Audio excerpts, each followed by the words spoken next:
Halo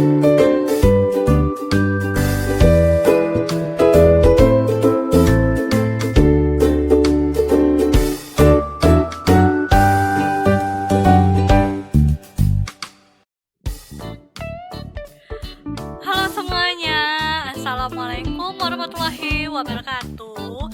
Ketemu lagi dengan aku, Rani Kartika.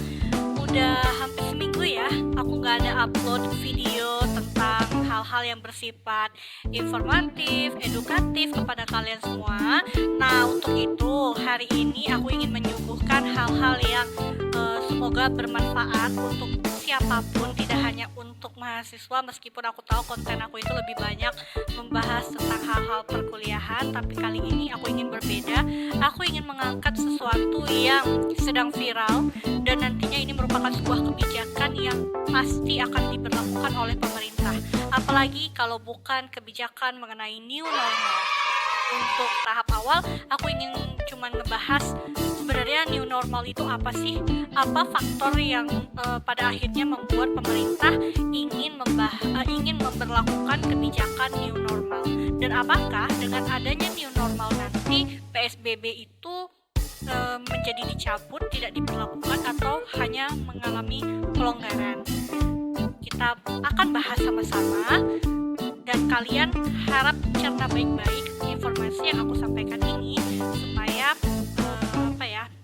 bisa dipahami, tidak salah memahami konsep new normal.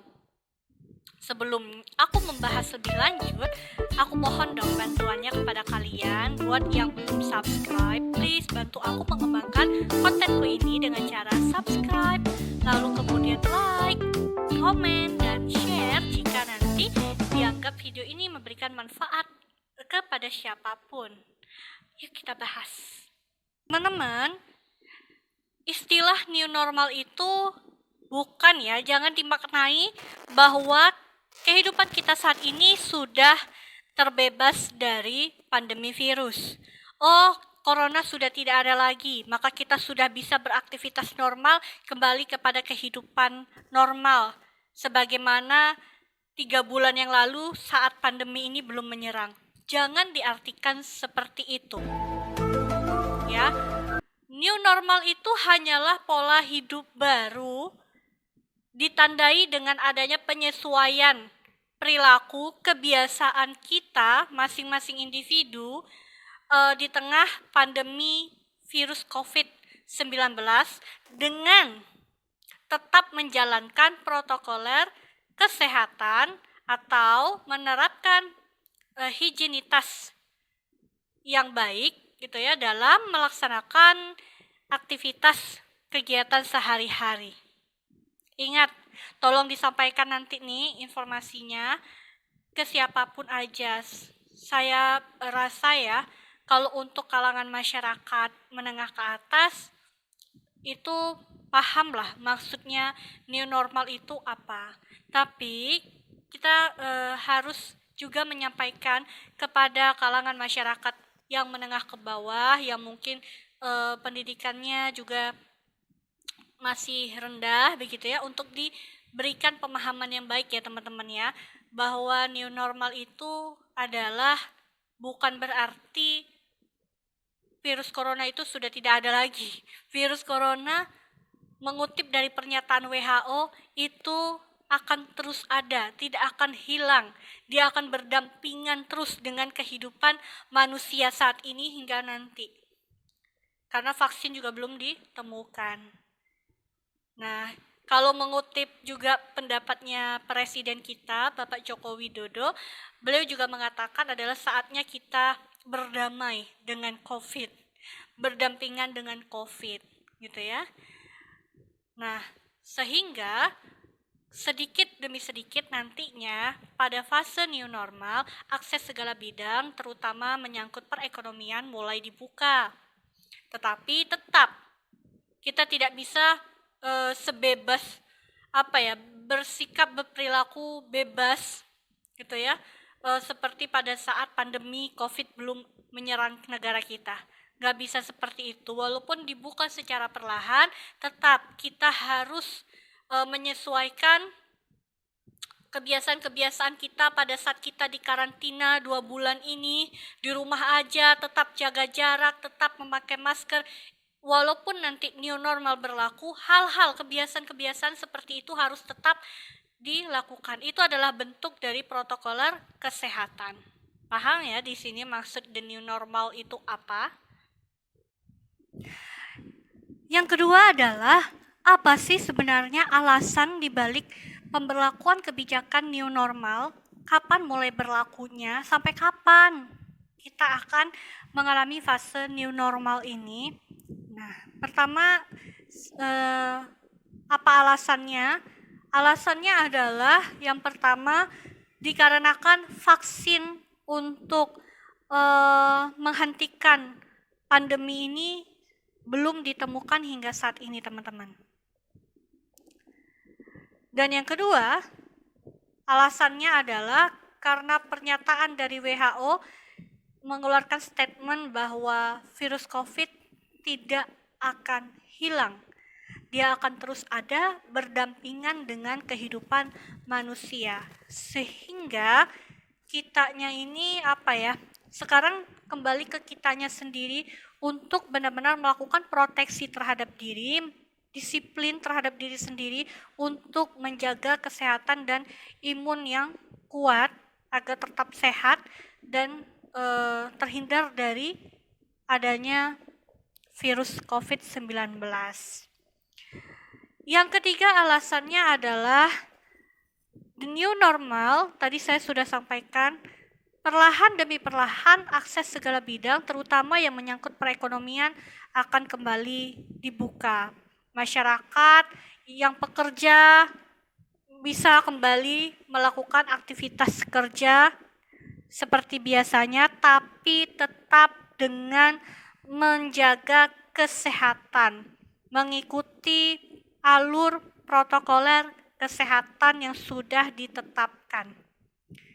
Ya, tujuan new normal kalau menurut saya pribadi ya teman-teman, ini sebenarnya adalah upaya yang dilakukan oleh pemerintah dalam rangka juga menyelamatkan perekonomian bangsa agar tidak jatuh, agar tidak ambruk.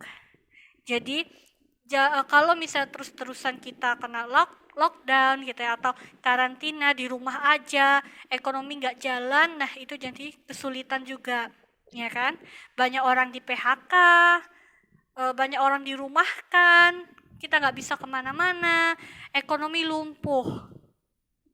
Walaupun sebenarnya kayak dilematis ya menurut saya, antara kita siap apa tidak. Pribadi kita ini benar nggak bisa berkomitmen untuk memproteksi diri, menjaga dan disiplin ketat untuk tetap menjalankan kebiasaan-kebiasaan baik yang pernah kita lakukan selama kita di rumah aja, selama kita kena karantina, dengan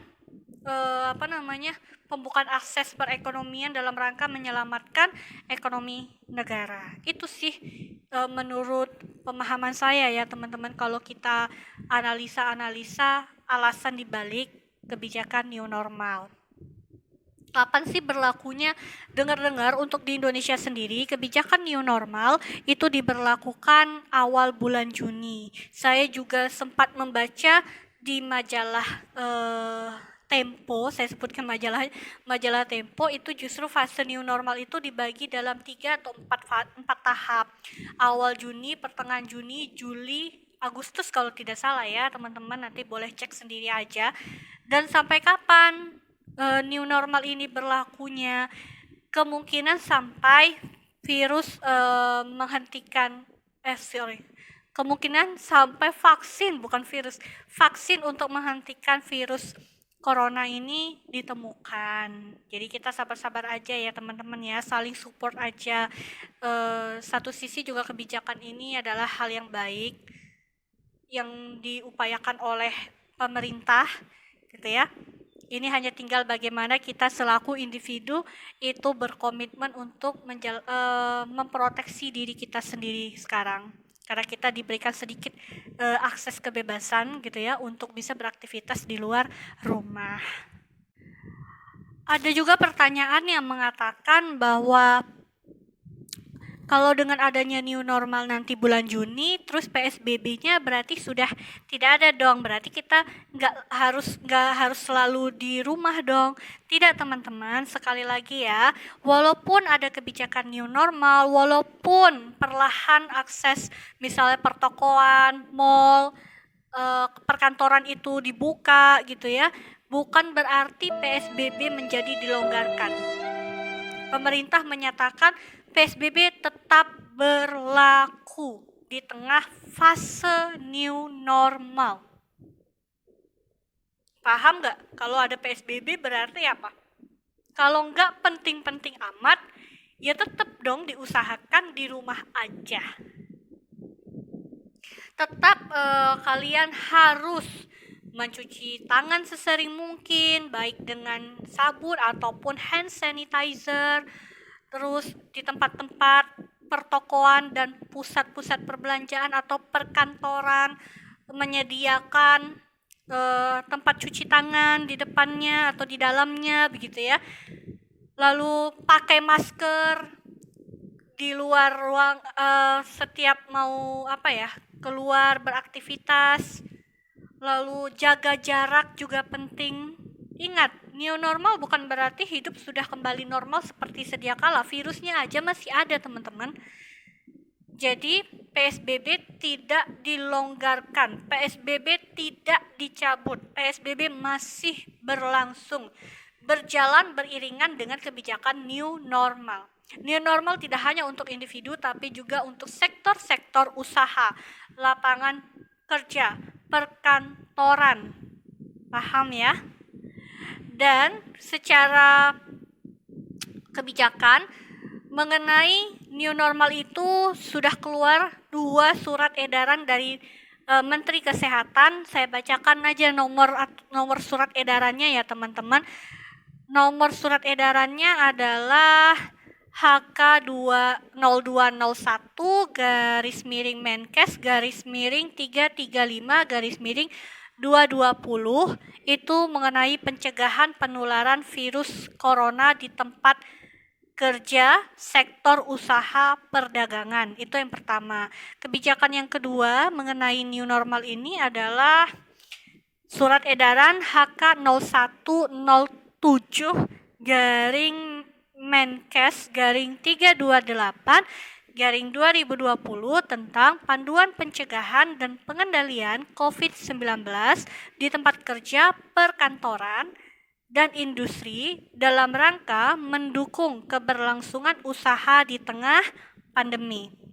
Jadi 2 poin itu. Sekali lagi, 2 poin ini menegaskan bahwa tidak hanya ditujukan untuk individu, tapi juga sektor usaha perkantoran dalam rangka adalah memulihkan. Seperti yang saya bilang, alasan tadi adalah untuk juga memulihkan perekonomian agar tetap bisa berjalan, agar tidak ada yang namanya pemutusan hubungan kerja atau dirumahkannya para pekerja. Kasihan kan kalau begitu. Dan apakah ada juga pertanyaan, apakah Indonesia siap nggak sih dengan fase new normal nantinya? Kalau pandangan saya boleh dong memberikan opini ya teman-teman. Kalau dari strategi kebijakan, saya rasa sangat siap gitu ya. Payung hukumnya ada nih untuk menerapkan kebijakan new normal. Karena new normal tidak hanya Indonesia saja, negara-negara yang ada di dunia ini juga sama.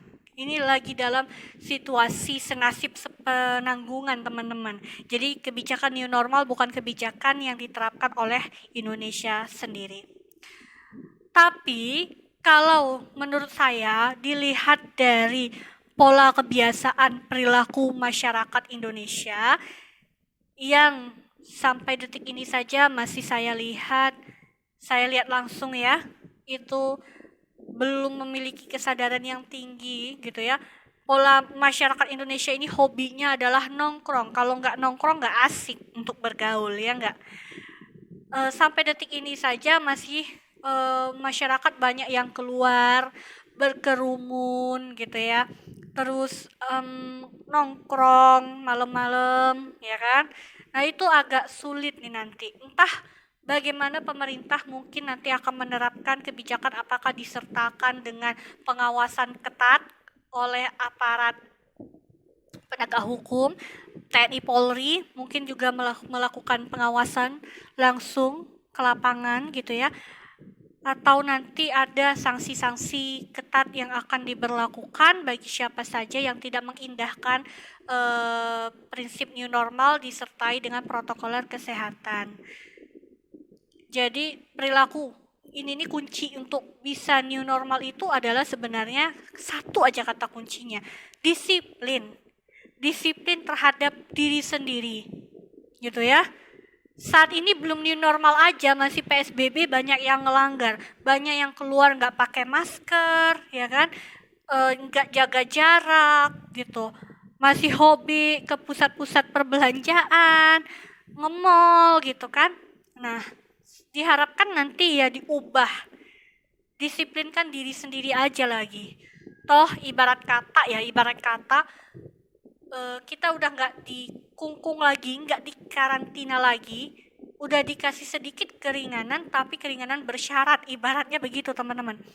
Keringanannya adalah kalian bisa masuk kerja, anak-anak bisa sekolah kembali gitu kan ya. Tapi syaratnya adalah apa? Proteksi diri sendiri dengan melakukan upaya-upaya yang waktu kalian di karantina itu kalian lakukan, itu jangan ditinggalkan.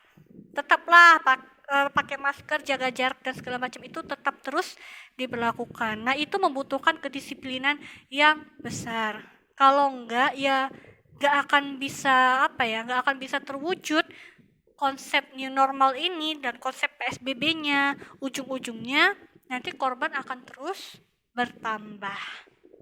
Oke teman-teman, mungkin itu aja sekilas informasi pembahasan mengenai new normal yang masih baru, asing di telinga kita.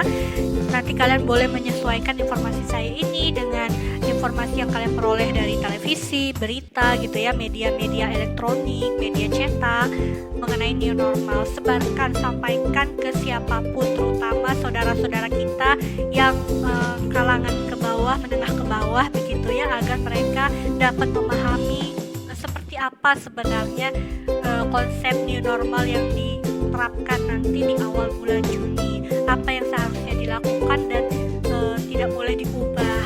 Berikan pemahaman-pemahaman seperti itu.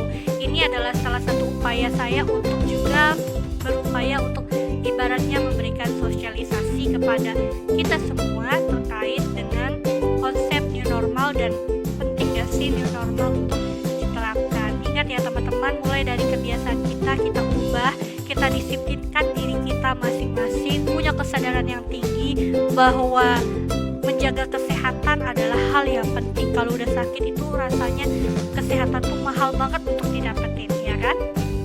Oke, terima kasih ya teman-teman yang sudah menonton video aku ini. Aku ucapkan terima kasih banget. Jangan lupa kalian share ya ke siapapun. Oke, happy watching. Wassalamualaikum warahmatullahi